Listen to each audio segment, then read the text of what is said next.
জাতীয় সংসদ বাংলাদেশের জনগণের সর্বোচ্চ প্রতিনিধিত্বশীল প্রতিষ্ঠান, যেখানে বলা প্রতিটি কথার গুরুত্ব অন্য যে কোনো জায়গা থেকে আলাদা।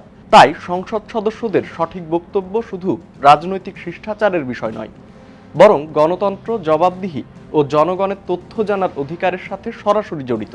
কিন্তু বাংলাদেশে বিভিন্ন সময়ে সংসদে দেওয়া নানা বক্তব্য নিয়ে বিতর্ক তৈরি হয়েছে। বিরোধী দল, সরকার, মন্ত্রী কিংবা সংসদ সদস্যদের বক্তব্যকে অনেক সময় পরিসংখ্যানগত ভুল, অসম্পূর্ণ তথ্য বা বিভ্রান্তিকর দাবি করা হয়। তাই প্রশ্ন আসছে, সংসদে অসত্য তথ্য দিলে কি ব্যবস্থা নেওয়া হয়? জানবো আজকের স্টার এক্সপ্লেন্সে। গত এপ্রিলে ভারী বৃষ্টিতে চট্টগ্রাম নগরীতে জলাবদ্ধতা সৃষ্টি হলে প্রধানমন্ত্রী সংসদে চট্টগ্রাম মহানগরবাসীর কাছে দুঃখ প্রকাশ করেন। এই কষ্টের জন্য আমি আমার অবস্থান থেকে চট্টগ্রাম শহরে বসবাসকারী সকল নাগরিকের কাছে আন্তরিকভাবে দুঃখ প্রকাশ করছি। অথচ 30 এপ্রিল স্থানীয় সরকার প্রতিমন্ত্রী মীর শাহে আলম সংসদে বলেছিলেন, বৃষ্টিতে চট্টগ্রামে 5টি জায়গায় জলজট তৈরি হয়েছিল, জলাবদ্ধতা না। মাত্র 5টি জায়গায় আপনার জলজট তৈরি হয়েছিল, জলবদ্ধতা না। সম্প্রতি বগুড়ার মোকামতলা উপজেলায় সীমান্ত ও দিগন্ত নামে 2টি ইউনিয়ন পরিষদ গঠন করা হয়। যা নিয়ে 15 জুন সংসদে বিরোধী দলীয় এক সদস্য জানান, স্থানীয় সরকারের প্রতিমন্ত্রী মীর শাহে আলম বগুড়া থেকে নির্বাচিত। তার বড় ছেলের নাম সীমান্ত ও ছোট ছেলের নাম দিগন্ত। বিষয়টি নিয়ে কৈফিয়ত দিতে গিয়ে বিএনপি থেকে নির্বাচিত মীর শাহে আলম সংসদে বলেন, মিরাকিলে আমার সন্তানদের নামের সাথে মিলে গেছে ঠিকই, কিন্তু আমাদের সন্তানের নাম হচ্ছে আমার মীর সীমান্ত, মীর দিগন্ত। আমার যদি টেনশন থাকতো সন্তানের নামে করার, তাহলে তো আমি ইউনিয়নের নাম প্রশাসনকে বলতাম যে রাখেন মীর সীমান্ত, না হলে মীর দিগন্ত, কিন্তু নামের আগে তো মীর নাই। মাননীয় স্পিকার, প্রতিমন্ত্রী ইউনিয়নের নামকরণে তার প্রভাবের বিষয়টি স্বীকার না করলেও সমালোচনার মধ্যে 20 জুন প্রধানমন্ত্রী তারেক রহমান বগুড়া জেলা প্রশাসকের কাছে চিঠি দিয়ে নবগঠিত সীমান্ত, দিগন্ত ও মীরবাড়ি ইউনিয়নের নাম পরিবর্তন করার নির্দেশনা দেন। মীর শাহে আলমের বক্তব্যকে সরাসরি মিথ্যা প্রমাণিত না করা গেলেও তার দেওয়া ব্যাখ্যার গ্রহণযোগ্যতা নিয়ে প্রশ্ন তৈরি হয়েছে। অপরদিকে সংসদের বাজেট অধিবেশনে গত 14 জুন নীলফামারী 4 আসনের জামায়াত এমপি আব্দুল মুন্তাকিম বক্তব্য দিতে গিয়ে বলেন, আমার বাবা, আমার দাদা যুদ্ধে শহীদ, আমার আব্বারা 7 ভাই, 4 জন মুক্তিযোদ্ধা, আমার দাদারা 19 জন, 11 জন মুক্তিযোদ্ধা, আমার পরিবারে 47 জন মুক্তিযোদ্ধা, আমার মা মুক্তিযুদ্ধের অন্যতম সংগঠক। কিন্তু নির্বাচন কমিশনে জমা দেওয়া হলফনামা অনুযায়ী এই সংসদ সদস্যের জন্ম তারিখ 1981 সালের 10 জানুয়ারি।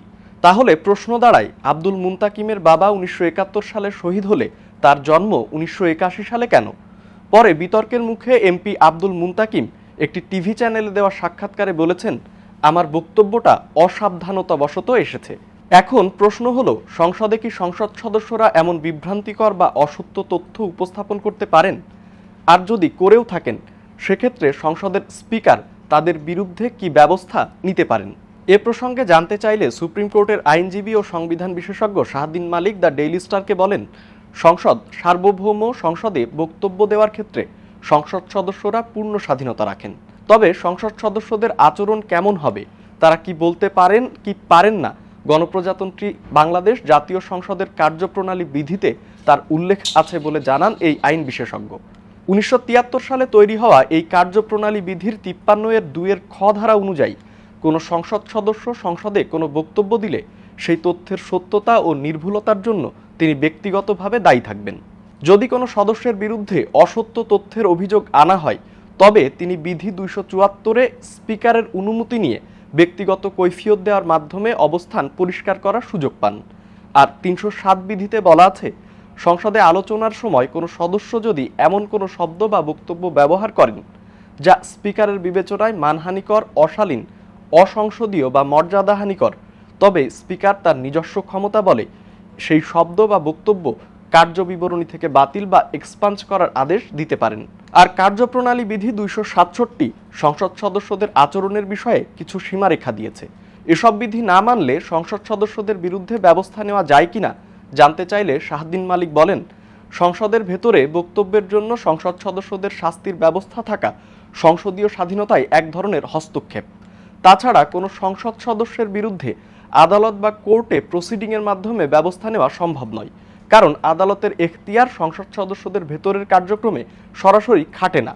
তিনি আরও মনে করেন, জনগণ ধীরে ধীরে সচেতন হয়ে উঠলে সংসদ সদস্যরা তাদের গ্রহণযোগ্যতা টিকিয়ে রাখতেই এসব বিভ্রান্তিকর তথ্য উপস্থাপন থেকে বিরত থাকবেন।